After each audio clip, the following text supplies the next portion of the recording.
नमस्कार बंधुरा तुम्हारे सकलके जानाई आमार यूट्यूब चैनेले अनेक अनेक स्वागत। तो बंधुरा आज के तुम्हारे अनेक रिक्वेस्टर एक भिडियो जे दीदी भाई 32 साइज ब्लाउज काटिंग करे देखाओ। तो आमी तुम्हारे पुरो मेजारमेंटटा देखाबो। तो पुरो भिडियोटा किन्तु सूत्रेर साहाज्ये देखाबो। तोमरा चाइले जे कोनो मापेर किन्तु काटिंग एखाने करते पारबे। तो पुरो भिडियोटा स्किप ना करे देखते थाको। कथा ना बाड़िये चलो भिडियोटा शुरू करा जाक। तो देखो এই যে পুরো ব্রা কাট ব্লাউজের আমি মেজারমেন্ট নিয়ে বসেছি। তোমরা যদি দেখো তাহলে কিন্তু সহজেই নিজেরা কাটিং করতে পারবে।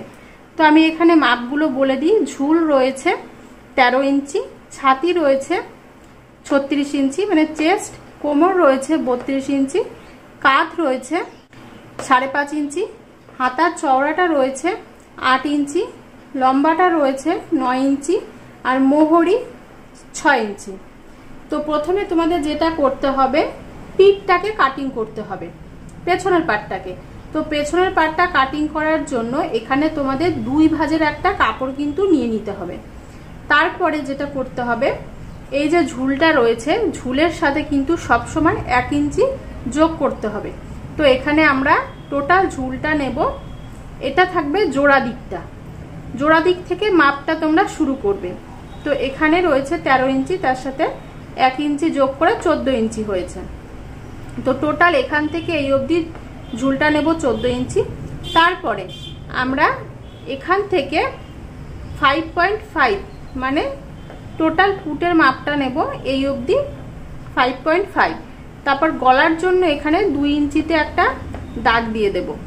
দাগ দেওয়ার পরে এখান থেকে এই অবধি বাকিটুকু আমাদের পুটটা থাকবে। তারপরে আমরা উপর থেকে এখানে আর্মহোলের শেপের জন্য 6 ইঞ্চি নিচে একটা দাগ দেব। 6 ইঞ্চি নিচে দাগ দেওয়ার পরে এখানে বরাবর করে একটা দাগ টেনে নেব সোজাসুজি। দাগ টেনে নেওয়ার পরে এখানে আমাদের ছাতি যা রয়েছে মানে চেস্ট রয়েছে 36 ইঞ্চি। 36 ইঞ্চিকে এখানেই তোমরা তোমাদের ছাতি যা থাকবে তাকে কিন্তু 4 দিয়ে ভাগ করতে হবে। আমার এখানে 36 ইঞ্চি, তোমাদের যা মাপ থাকবে তাকে 4 দিয়ে ভাগ করে যেটা বেরোবে। এখানে আমার 9 ইঞ্চি হয়েছে। তো আমি এখান থেকে এই অবধি 9 ইঞ্চিতে একটা দাগ দেব। তারপরে সেলাইয়ের জন্য এক্সট্রা কমা বাড়া যাতে করতে হয়, পরে যদি অসুবিধে হয় তার জন্য কিন্তু 1.5 ইঞ্চি এক্সট্রা এখান থেকে নিয়ে নেব। বোঝা গেল? এখান থেকে চলে আসলো আমাদের ছাতির মাপটা। এবার এই নিচে চলে আসবে আমাদের কোমরের মাপ। কোমরের মাপ রয়েছে 32।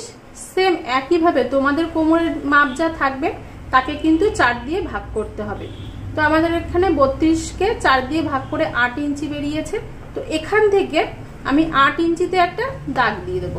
তারপরে সেলাইয়ের জন্য 1.5 ইঞ্চি এক্সট্রা নিয়ে নেব। বোঝা গেল এই অবধি? তারপরে এই জোড়া দিকটা থেকে আমরা 4.5 ইঞ্চি ভেতরে একটা দাগ দেব। দাগ দেব কেন? এখানে আমাদের পেছনে দেখবে ব্লাউজের পেছনে কিন্তু ট্যাকেন দেওয়া থাকে। সেই ট্যাকেনের জন্য আমরা এখানে একটা 4.5 ইঞ্চিতে দাগ দিয়ে এই 4.5 ইঞ্চির এখান থেকে 1/2 ইঞ্চি এদিকে আর এখান থেকে 1/2 ইঞ্চি এদিকে দাগ দেব। দিয়ে এখান থেকে ওপরে 5 ইঞ্চি ওপরে একটা পয়েন্ট করব। করে এই পয়েন্ট বরাবর আমরা এগুলোকে সুন্দর করে মিলিয়ে নেব। মিলিয়ে এখানে একটা কাটিং করে রাখবো ছোট্ট করে, যে আমাদের যেন পরে সেলাইয়ের সময় ট্যাকেনটা বুঝতে পারি। এখানে বোঝা গেল?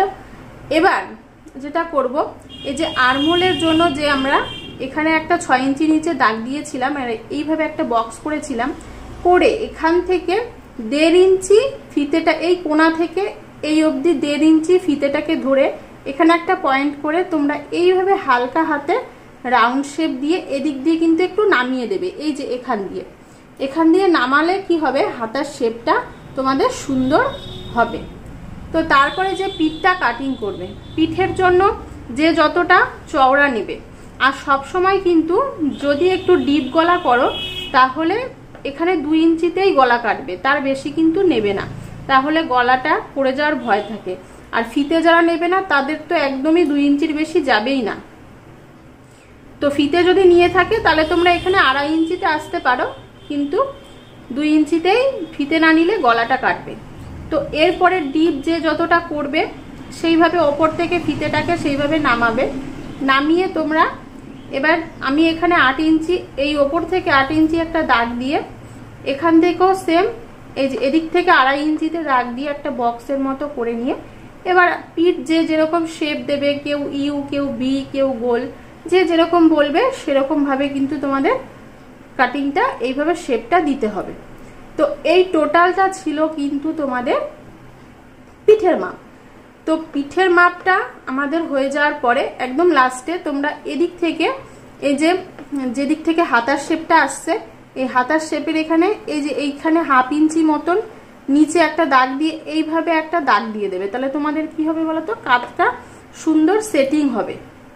তো হয়ে গেল।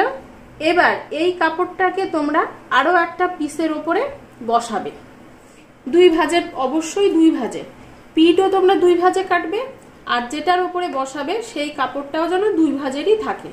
তো 2 ভাঁজের থাকার পরে তোমরা এই পার্টটা কিন্তু জোড়া দিকটা সবসময় জোড়া দিক থেকে কাটিং শুরু করবে। তো এই সাইডে তোমরা এখানে 1.5 ইঞ্চি নিচে ও ওপরে 1.5 ইঞ্চি কাপড়টাকে রেখে তারপরে তোমরা এই পেছনের পার্টটাকে বসাবে। বুঝতে পারলে? তো এদিকে 1.5 ইঞ্চি কিন্তু এক্সট্রা থাকবে, তারপরে এই পিঠটা বসবে। তো বসার পরে একইভাবে ঠিক আর্মহোলের যে মাপ রয়েছে ঠিক এই বরাবর এই সাইডটা কাটিং হবে, মানে এই সবকিছু এইভাবে কাটিং হবে, শুধু নিচে কিন্তু কাটিং করবে না, নিচটা ফাঁকাই রাখবে, নিচটা এক্সট্রা একটু কাপড় নিয়ে নেবে। বুঝতে পারলে? নিচে যেন একটু বেশি কাপড় থাকে। আর এদিক থেকে হাতা ঠাতা সবই কিন্তু একইভাবে কাটিং হয়ে যাবে। তো তারপরে ঠিক এখান থেকে এই 1.5 ইঞ্চির পরের থেকে এই যে এখানে ঠিক 2 ইঞ্চিতে পুটে দাগ দেবে। তারপরে এখান থেকে আবার টোটাল এখান থেকে কিন্তু একই, সামনের পাট পেছনের পাটেও যা ছিল সামনের পাটেও তাই হবে, 5.5 ইঞ্চিতেই কিন্তু দাগটা দেবে। বোঝা গেল? এবার ওপর থেকে তোমরা এই বরাবর 5.5 ইঞ্চি নিচে আরেকটা দাগ দেবে, পয়েন্ট করবে। পয়েন্ট করার পরে এখানে পয়েন্টটা করে এদিক থেকে 3 ইঞ্চিতে একটা দাগ দিয়ে দেবে। তো 3 ইঞ্চিতে যদি ধরো এইখানে আসছে, তো এই শেপটা কিন্তু এরকম টাইপের হবে। তো এখানে আমি যেহেতু দাগটা দেওয়া নেই, তো দেখো 3 ইঞ্চিতে ধরো এখানে আসলো, ঠিক আছে। আসার পরে এবার তোমাদের কি করতে হবে, এই যে পয়েন্টটা রয়েছে এই কোণাটা, এই যে 5.5 ইঞ্চি, এখান থেকে তোমাদের আরো নিচে একটা 5.5 ইঞ্চিতে কিন্তু একটা পয়েন্ট করে এই বরাবর সোজা একটা তোমরা দাগ দেবে। বুঝতে পারলে? সোজা একটা দাগ দেবে। দেওয়ার পরে এখানেই হচ্ছে মেন ব্যাপারটা, মানে তোমাদের যা এখানে ছাতির মাপ থাকবে সেই মেজারমেন্টটা কিন্তু এখানেই বুঝতে হবে। একটু লক্ষ্য করলেই বুঝতে পারবে। ছাতির মাপকে সবসময় দেখো আমি বুঝিয়ে দিচ্ছি, ছাতির মাপকে এখানে 10 দিয়ে প্রথমে ভাগ করবে। 36 ইঞ্চিকে 10 দিয়ে ভাগ করে আমাদের এসছে 3.6 ইঞ্চ। তো 3.6 আবার ডবল আমরা নিয়ে নেব, এখানে আবার 3.6 নিয়ে নেব। তো নেওয়ার পরে টোটাল আমাদের 7.2 ইঞ্চ হয়েছে। ঠিক আছে, এই মাপটাই তোমরা সবটার ক্ষেত্রে অ্যাপ্লাই করবে। তোমাদের ছাতি যা থাকবে তাকে 10 দিয়ে ভাগ করবে, যেটা বেরোবে সেটাকে ডবল করবে।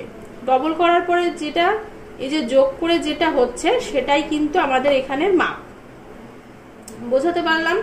তার সাথে কিন্তু তোমরা এখানে এই যে মাপটা বেরোলো 1 ইঞ্চি যোগ করে দেবে, 1 ইঞ্চি সেলাইয়ের জন্য যোগ করে দেবে। ঠিক আছে, 8.2 ইঞ্চ, তাই তো।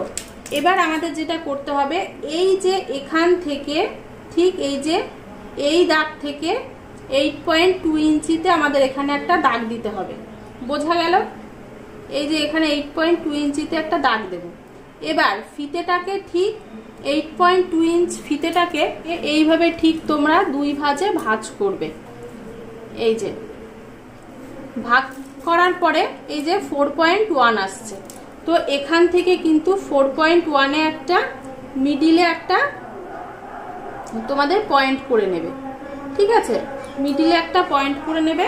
তিল থেকে তোমরা কিন্তু আরো একটা এই যে নিচে 3.5 ইঞ্চ নিচে আর একটা দাগ পয়েন্ট করে এই বরাবর সোজা একটা দাগ কেটে নেবে। বুঝতে পারলে? এবার দাগ কেটে নেওয়ার পরে ঠিক এই যে এই দাগের থেকে 1 ইঞ্চি ওপরে একটা পয়েন্ট করবে, আর এখান থেকেও 1 ইঞ্চি ওপরে একটা পয়েন্ট করবে, করে এইভাবে হালকা হাতে রাউন্ড করে এই যে এখান থেকে মিলিয়ে আবার এই ওপরেও এইভাবে একটু রাউন্ড করে দেবে। বোঝা গেল? আর এখানে যে 3 ইঞ্চি দাগটা কেটেছিলাম আমরা, এই 3 ইঞ্চি বরাবর কিন্তু এইভাবে দাগ দিয়ে দেব। আর এখানে আমাদের এই যে এইভাবে ঠিক একটু রাউন্ড করে এইভাবে নিয়ে এসে ঠিক এই দাগের সাথে মিশিয়ে দেব। তো এখানে আমাদের একটা কটুরি হয়ে গেল, মানে বাটি। তো এবার ঠিক এই ওপরের দাগ থেকে 1 ইঞ্চি নিচে একটা দাগ দেব, দিয়ে এখানেও ঠিক হালকা হাতে রাউন্ড করে দেব। এখানে 1/2 ইঞ্চি, সবসময় কিন্তু যে কোনো সাইজের বাটির জন্যই নিচের কটরির যে বাটিটা, এটা কিন্তু 1/2 ইঞ্চি ডাউনই করবে। তো এখান থেকেও 1/2 ইঞ্চি ডাউন করে এই যে দেখো, তারপর হালকা একটু এখান থেকেও 1/2 ইঞ্চি ওপরে এই যে এইভাবে এই দাগটা যে সোজাসুজি ছিল, এখান থেকেও 1/2 ইঞ্চি ওপরে একটা দাগ দিয়ে এইভাবে একটা রাউন্ড মতো শেপ করে নেবে। তো বোঝা গেল? এটা থেকে একটা বাটি বেরিয়ে গেল, এখান থেকে একটা বাটি বেরিয়ে গেল। এবার যেটা করতে হবে, এই যে এখান থেকেও কিন্তু আমাদের একটা বাটি বেরোবে। তো এটা মোটামুটি এই যে আরমোলের শেপটা তো পেয়েই গেছি, এদিক থেকেও পেয়ে গেছি আমরা। পাওয়ার পরে এই ওপর থেকে এখান থেকে 6 ইঞ্চি নিচে একটা দাগ দেবে। দাগ দেওয়ার পরে এই একটু এদিক থেকে তেচড়া মতো করে এইভাবে তোমরা এই দাগটা মিলিয়ে দেবে। তো এখান থেকে কিন্তু আমাদের একটা এই যে বাটি বেরিয়ে যাবে। বেরিয়ে যাওয়ার পরে ঠিক ওপর থেকে আমরা 4.5 ইঞ্চি নিচে একটা দাগ দেবো। এখানে তোমরা চাইলে 5 ইঞ্চি রাখতে পারো, একটু বড় হলে কোনো অসুবিধে নেই। যখন তোমরা ব্লাউজ ফিটিংস করবে তখন কিন্তু তোমরা চাইলে সামনের পাটটা একটু ঝুড়ে ফেলতে পারবে, কিন্তু ছোট হয়ে গেলে সমস্যা হতে পারে, সেই কারণে তোমরা এখানে 5 ইঞ্চি নিলেও নিতে পারো। তো টোটাল মানে এখান থেকে 4.5 ইঞ্চি নিচে একটা দাগ দিয়ে এবার তোমাদের যেটা করতে হবে, সমান করে একটা দাগ টেনে এই কোণা থেকে 3 ইঞ্চি ওপরে ফিতা ধরে এখানে একটা দাগ দেবে। আর এদিক থেকে কিন্তু 4.5 ইঞ্চি থাকবে, এখান থেকে টোটাল এখান থেকে 4.5 ইঞ্চিতে একটা পয়েন্ট করবে, করে ঠিক 4.5 ইঞ্চির থেকে এই 3 ইঞ্চিতে এইভাবে তোমরা একটা কাটিং করে মিলিয়ে দেবে। মানে এইখান থেকে হালকা একটু রাউন্ড করে এসে এই 3 ইঞ্চিতে মিলিয়ে দেবে। বোঝা গেল? তাহলে এখান থেকেও কিন্তু আমাদের একটা এইটা এই যে এই দাগটা মুছে দেব, মুছে দিলে তো দেখো এইভাবে কিন্তু আমাদের একটা এখানে বাটি চলে আসবে। বোঝা গেল? তাহলে সামনের পার্ট হয়ে গেল, পেছনের পার্টও টোটালটা বোঝানো হয়ে গেল। এখানেও সেম একইভাবে তোমরা 1/2 ইঞ্চি ডাউন করে দেবে, তাহলে ভালো হবে। তো তারপরে আমরা হাতাটা কাটিং করব। হাতার জন্য সব সময় কিন্তু আমাদেরকে 4 ভাঁজেই কাপড় নিতে হয়। পিট কাটিংয়ে 2 ভাঁজ, সামনের ফ্রন্ট কাটিংয়েও 2 ভাঁজ, কিন্তু হাতা কাটিংয়ে সবসময় 4 ভাঁজ। 4 ভাঁজে না করলে কিন্তু 2 ভাঁজে করলে একটা হাতা বের হবে, এটা মাথায় রাখবে। এগুলো ছোট ছোট জিনিস কিন্তু মাথায় না রাখলে কাটিংয়ের সময় ভুল হয়ে যাবে। তো তারপরে এই জোড়া দিকটা কিন্তু মানে কাটিংয়ের শুরুর দিক, মানে শুরু থেকে জোড়ার দিক থেকেই সবসময় কাটিংটা করবে। তো এখান থেকে টোটাল তোমরা এইভাবে আরমোলের এইভাবে ফিতেটাকে ধরবে। ফিতেটাকে যখন তোমাদের পিট কাটিং হয়ে যাবে তখন এইভাবে ফিতেটাকে ধরে নেবে, এইখান থেকে এই অবধি ধরে তোমাদের যতটা আসবে ঠিক এই কাপড়ের যে বহর 4 ভাঁজের বহরটা সেটা কিন্তু এইভাবে নিতে হবে। তো এখানে কিন্তু আমাদের 32 ইঞ্চির জন্য মোটামুটি সবসময় ওই 8 ইঞ্চি এসে থাকে, ঠিক আছে, কাটতে কাটতে যেটা অভ্যস্ত, তো 8 ইঞ্চি এসে থাকে। তো এখান থেকে আমাদের কিন্তু একটা 8 ইঞ্চিতে দাগ দিতে হবে। বোঝা গেল? দাগ দিতে হবে, মানে টোটাল কাপড়ের বহরটা 8 ইঞ্চি নেব। তারপর আমরা এই যে ওপরে কাপড়ের যে ওপরটা থাকবে একদম ওপর থেকে মোটামুটি 3.5 ইঞ্চি নিচে একটা দাগ দেব। এখান থেকে সোজা করে দাগটা টেনে নেব। টেনে নেওয়ার পরে যে হাতার যে শেপটা দেব, এই কর্নার থেকে 2.5 ইঞ্চিতে একটা দাগ দেব। এই কর্নার থেকে এই যে 8 ইঞ্চিতে পয়েন্ট করেছি এখান থেকেও 2.5 ইঞ্চিতে একটা দাগ দেব। দেওয়ার পরে এইখান থেকে হালকা হাতে তোমাদের একটু রাউন্ড করে নিতে হবে। বোঝা গেল? এবার রাউন্ড করে নিতে হবে, কিন্তু সামনের যে পাটটা তোমাদের বসবে সেই পাটটা এরকম করে কিন্তু আরো 1/2 ইঞ্চি মতো ঝুড়তে হবে, তাহলে হাতার ফিনিশিং খুব সুন্দর হবে, সামনে একটুও ফুলে থাকবে না, একদম সুন্দর লাগবে দেখতে।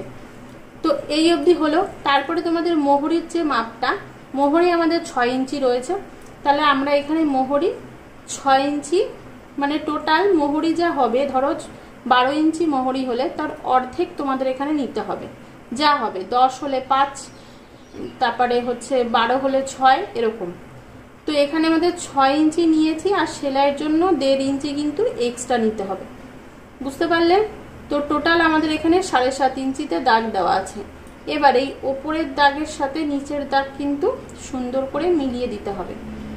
আর হাতায় তোমরা এখান থেকে লম্বার যে কাপড়টা, সেটা তোমাদের যা থাকবে তার সাথে 1.5 ইঞ্চি যোগ করবে। হাতার যে লম্বাটা রয়েছে, এখানে আমাদের লম্বা 9 ইঞ্চি রয়েছে, এখান থেকে এই অবধি হাতার লম্বা 9 ইঞ্চি থাকলে আমরা সেখানে 10.5 ইঞ্চি টোটাল নেব, ঠিক আছে? সব সময় নিচে এখানে 1 ইঞ্চি ঢুকে যাবে সেলাইতে, আর ওপরের সেলাইতে 1/2 ইঞ্চি ঢুকে যাবে, তাহলে আমাদের টোটাল মাপটা কিন্তু এখানে 9 ইঞ্চি দাঁড়াবে। বোঝা গেল? আমি কিন্তু টোটালটা তোমাদের এখানে দেখিয়ে দিলাম কিভাবে কি কাটবে তোমরা। তো কাপড়ের উপরে তোমরা কিন্তু সেম এইভাবে যদি কাটিংটা করো, একদম সহজেই তোমরা নিজের হাতে কাটিং করতে পারবে। তো ভিডিওটি যদি ভালো লেগে থাকে অবশ্যই আমার চ্যানেলটিকে লাইক, কমেন্ট, সাবস্ক্রাইব করে আমার পাশে থেকো। দেখা হচ্ছে আবারও নতুন কোনো ভিডিওর সাথে। আজকের মতো এখানেই, টাটা বন্ধুরা।